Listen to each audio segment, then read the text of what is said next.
We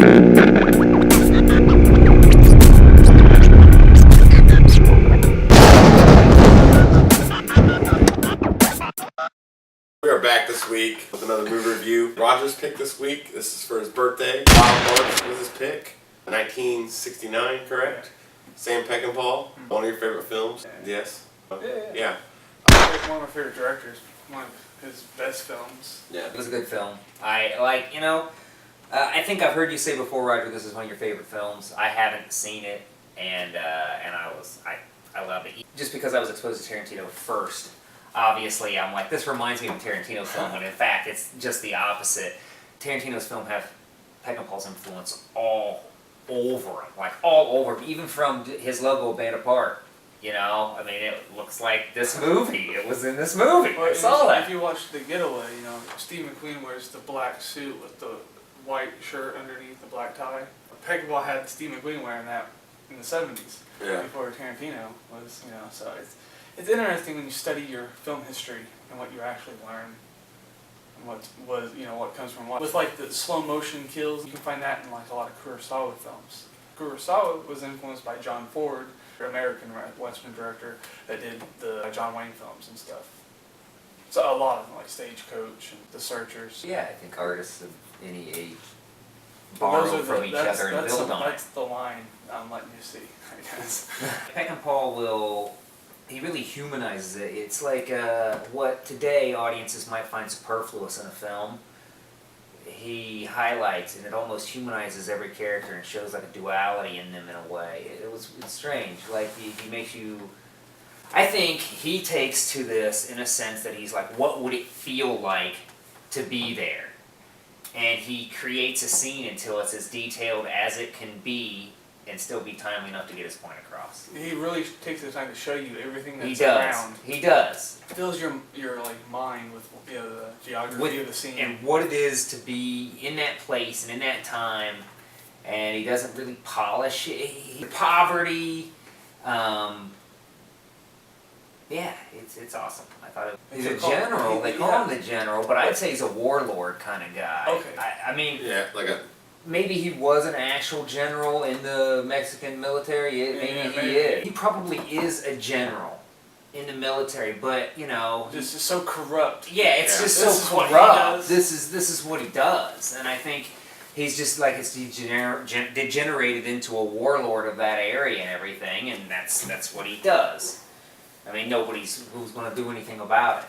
He seems lost.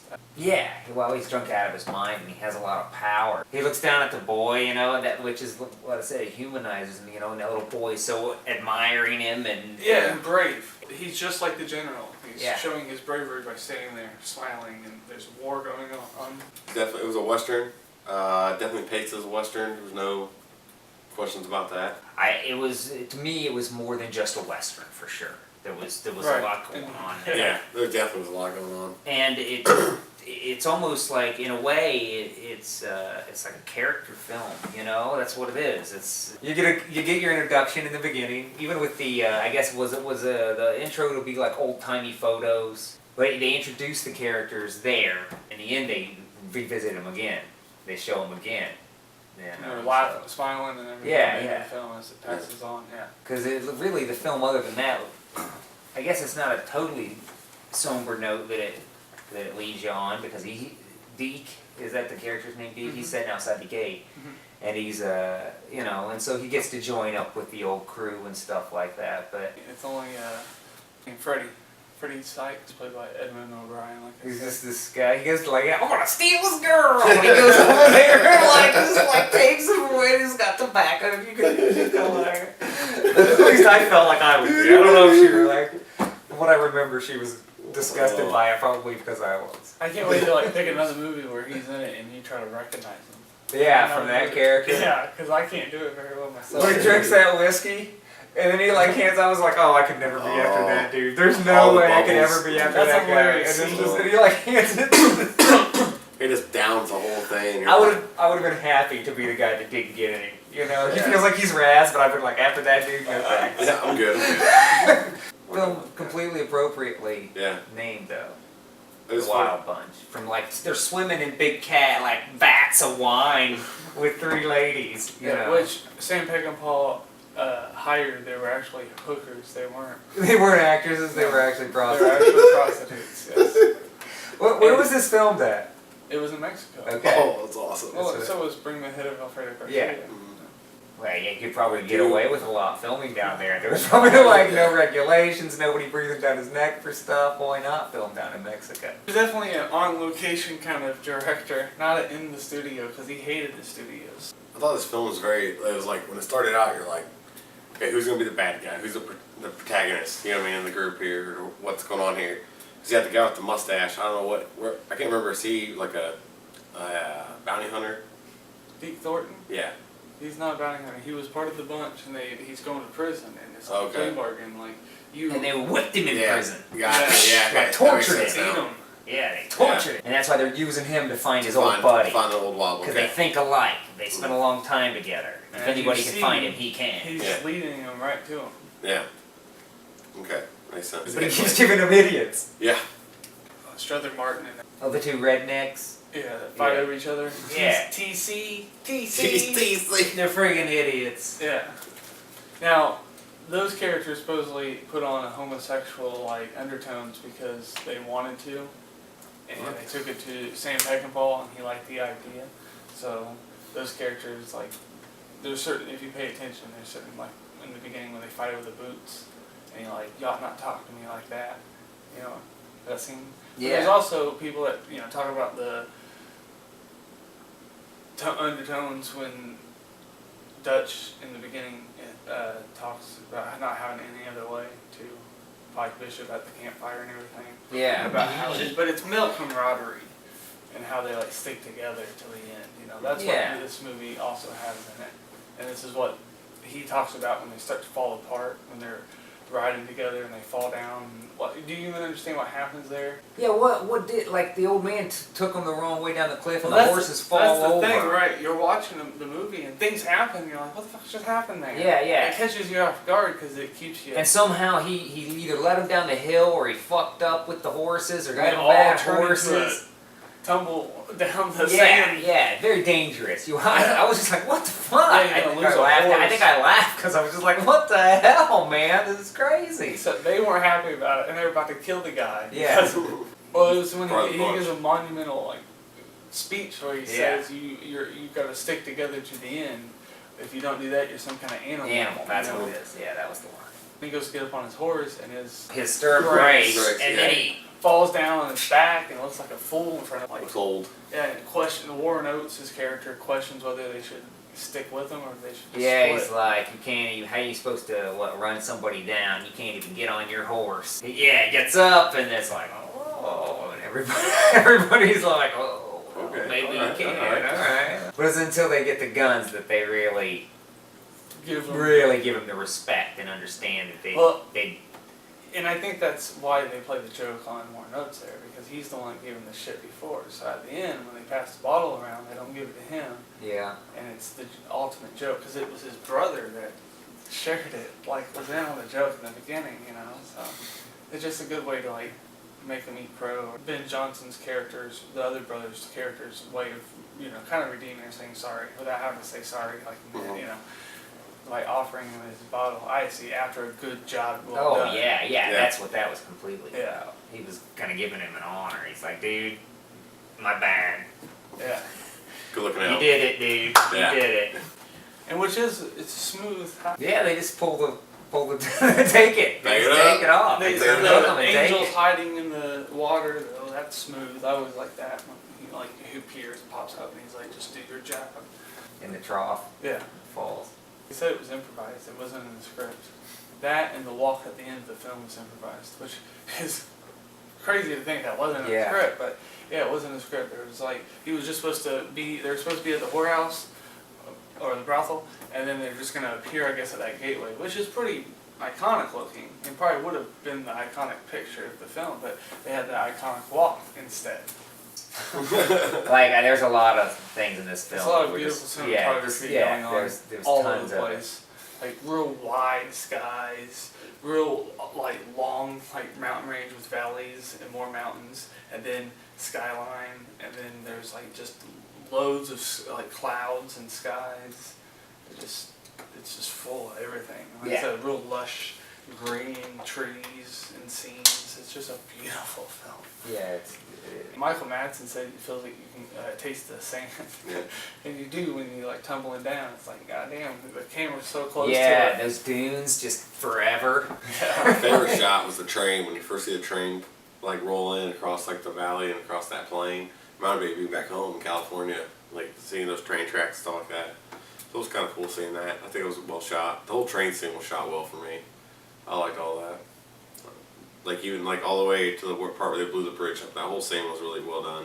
And that's a real blowing a bridge up with horses and actors on it, stuntmen. Yeah. Not a CGI. No. They blew the bridge They up. blew the and there bridge were up, people- and it had to like blow at the right time so that the platform would fall, so they would all fall together or not. It would be very dangerous. And it's a big explosion. Yeah. Yeah, they did good. William Holden was the star of the film. He was Pike Bishop. Okay. Robert Ryan was Deke Thornton. Yeah, Pike Bishop looked really familiar, so I don't know what else I've seen him in. But you did recognize Warren Oates? Or He was one of the brothers. I mean, the only really reason I recognized him is because you were commenting on it when we Okay. were watching the Yeah, thing, that's and I was like, Benny. oh, that's him, okay. That's Benny from Bringing the Head of Alfredo Garcia. Yeah, he looked different. He looked Yeah. he looked different to me in Well. Bringing the Head of Alfredo Garcia, This is obviously. true. That's a good character actor. Yeah. He's like Gary Oldman, you know.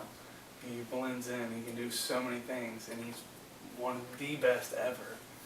I actually usually take a lot of notes. I was like, I don't want to sit here and take notes. I want to watch what's Well, going on to yeah. see if we're really good. There's And a I lot just- to just watch. yeah, enjoy. and it's a lot to digest. Well, did you like the scene at the end where Pike is firing the machine gun? And it's just like He it's dies just with his Yeah. hand on excessive. it. Like Yeah. they kill so many people. Like the body count in this thing is outrageous. Yeah. Oh yeah. It was like Outrageous. everywhere. They're right on top funneling of in. each other. Just funneling, and they move over here. Just it's like they just keep coming. Like, why do you guys keep running up the stairs? Like, just They're trying to stop. stop them. They're soldiers trying to stop them. Yeah. See, he had a chance not to do that. Yeah, they could have just walked away. They could have walked. They killed the general. He could have completely walked, it seemed like. Mm-hmm. He didn't like what they stood for. Yeah, I guess he definitely made a personal choice at that point, because he emphasizes it. Yeah. That they have a chance to walk here. Nobody really. Responded. Yeah, Responded. they're in control. Cleaned house and they're pros, so they like They did a lot. they know I how mean, to they went down. Yeah, they went down, but they like fought till the end. Brutal thing to watch. It is. I Yeah. just didn't understand. You know, I'd taken this long ride with them, escaping and getting out of the stuff. And then they just threw themselves at that. What's left it seemed for him? like. That's the whole. The goal's all that matters. But Bring what's- Deke back but in what's left for him is what they're talking about anyway. There's nothing with left the for him. railroad and everything moving in. And it's It's just just the times are gone. Times That's are what the whole changing, theme right? is. Yeah, it's they're gunfighters or outlaws, and their times like they're Well, going stay to there, prison. welcome. It's like Yeah. Nowhere being outlaw. they can't go anywhere or yeah. do Now that was the whole idea. He was gonna like Go retire. get a farm, man. Yeah. She got enough money though nowadays. That time, fuck buy Well, they were land. in Mexico too. That would be the idea. Oh jeez, yeah. That was the whole Yeah. point. That's Like what he was, that kings. was the problem with the whole score was that they went to rob this bank at the beginning, or not bank, but It was a railroad. when they go to rob that, it's still Washington. This was like the fifth Yeah. time, yeah, and this is the fifth time. So they set him up. They got his buddy out of prison to help set him up. He's the one who came up with the actual plan to get him, but the friggin' cigar smoking dude was just a dick. He's like, you got 10 minutes, you know? Just gonna punch that guy in the face. Like Boss Hog. I don't know why. Yeah, I don't know why he just didn't like boom. Well, because he ends up joining the gang in the end anyway. I guess after the job is done, because he knows that's his ticket. If this guy dies, Well, he did He's what out he of it. did. He gave his word and he followed through with it. He said he would deliver the bunch back, and he did. He did. he could have gave his word, brought the bunch back alive, and then killed that motherfucker. He delivered him. That could have been an ending to that movie. Yeah. I can't disagree with Well, that. Robert Rodriguez might make that movie. I So hope he Peckinpah does. didn't make that movie. I know. And it's also the fact that these gunfighters stick to a code. Yeah. The general, the whores, there's no Yeah. it's all dirty. And it's represented by those children. There's no chivalry. And it's represented with the children having the scorpions in this pit of fire ants being attacked, and they're just playing and having a good time. And then you see that replicated at the end when the general's dragging Angel behind the vehicle, behind the automobile. And the kids are like chasing it. Like, just like they were having fun with the scorpions. Yeah, that was the. It's rough. Twisted. And then Pike comes in and says what I hope you're thinking. Maybe you're not, but he says, "I hate to see that." And Ernest 49 says, "Yeah, no more than me." So I don't know if you guys relate to that or share his point of view or not, or if you just don't like Angel or not. I don't know. I like Angel. He's like trying to help his people. Yeah, he is. Even though his woman just like bailed on him. Damn dirty. His woman, well, I think that's why he hates these guys even more. I mean, he's not just trying to all help his people. He fucking shot her, dude. Yeah. He was pissed. He was so But she was like a offended. super whore. He was so offended. He put a bullet right in the general's lap. Yeah. Put a bullet in her. Yeah. Wow. Yeah. He was. He was wild. He was a brave Pretty little, wild. He was a brave little guy. And he gets realistic looking faces for a lot of his background actors too, and smaller bit roles and stuff. I completely agree with that. I love the Mexican that says, "We are friends." Yeah. He reminds me of Cat Williams so much, and he's hilarious.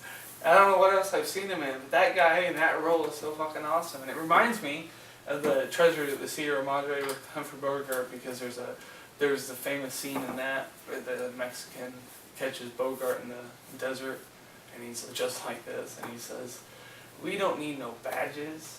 Badges? We don't need no stinking badges.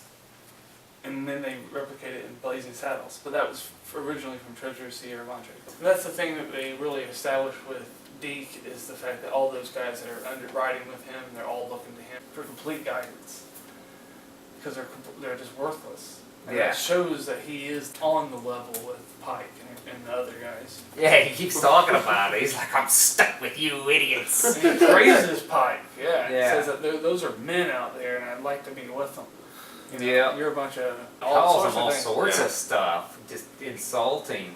And they don't even act like they know Like- what to like, say. whatever. They probably don't even understand what he's saying. Like, You like the joke and what's in that? He said, "What else? Mexican." Mexican. Yeah, that was funny. I liked how in the beginning, when they were getting ready to pull the first heist, you get this heartbeat. Like it's in the background. I just like that. Yeah, the first heist is really suspense. It's very suspenseful, very drawn out, and then it's just like an explosion of gunfire everywhere. It's horrible. Yeah, people Everyone getting shot in the gunned street. They down. like do it during a parade. Like the railroad guy is just—he's like, "We're hitting them." They could have let them slide. They're not getting anything. Just washers. Yeah. Just Now washers. they would have known though. alright, so Roger, wrapping up. I give it a 5. It's a 5. masterpiece. Masterpiece of the Western genre. Would you consider it a spaghetti western in some aspects? No, it's not. No, it's a revisionist Western. Okay. But this isn't a spaghetti Western, no. John Wayne said that Pure Wild again. Bunch destroyed the myth of the West. And what bothers Dave, where he's like, "I don't want them to die. I want them to like have revenge." And just, Yeah, you know, yeah. That's Hollywood. That's the. You gotta have a good feeling in the. But that's a revisionist Western. That's what. Shoot, well, I give the film 2 thumbs up. I thought it was very well done. I thought it was paced well. I thought it was shot well. I like the acting. I like the way it was just grit. You know, it wasn't polished. The film had some. It's like the movie was spitting in your face all the time. It wasn't polished. I don't know. What's that film, Dave? I would totally recommend this movie. It's great. I want to watch it again. This is one of those movies I want to show people who haven't seen it. I definitely think it's a great film. And when I was talking about the ending, it's not that I wanted a different ending. I did, but I don't think the movie needs a different ending. I feel like the ending that it has is great. It's just, that's what I wanted. When watching it and you become a part of this team and you're with these characters, you're like, it could have ended like this, but it didn't. You know, and so I think that's good. I think it's playing with my emotions in that aspect. Another thing, the average shot length in films, and in this film, during the shootout at the end is 1 second. Like the average shot is 1 second. Or just under 1 second. That wraps up another week here. My pick next week, I'm going to pick Bellflower. And now we're going to wrap it up. So have a good week. See ya. Bye.